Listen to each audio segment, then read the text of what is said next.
जिल्ह्यात नायलॉन मांजाच्या निर्मिती, वापर व विक्रीवर कायमस्वरूपी बंदी. नायलॉन मांजा आढळल्यास कठोर कारवाई होणार, जिल्हाधिकाऱ्यांचे आदेश. राज्यात प्रतिबंधित असलेल्या नायलॉन मांजा कारवाईसंदर्भात बुलढाणा जिल्हा प्रशासन गेल्या काही दिवसांपासून ॲक्शन मोडवर आहे. जिल्ह्यात अनेक ठिकाणी नायलॉन मांजा वापरणे आणि विक्रीवर धडक कारवाई केली जात आहे. तर यापुढे अल्पवयीन मुलाने नायलॉन मांजा वापरल्यास त्याच्या पालकाला 50,000, प्रौढ व्यक्तीला देखील 50,000 दंड आणि नायलॉन मांजा विक्री करणाऱ्या व्यापाऱ्याला 2.5 लाख रुपये दंड प्रस्तावित करण्यात आला आहे.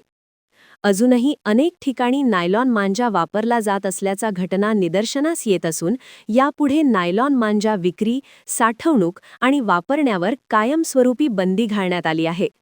कुठेही नायलॉन मांजा आढळल्यास कठोर कारवाई केली जाणार आहे, तसे आदेश बुलढाणा जिल्हाधिकारी डॉ.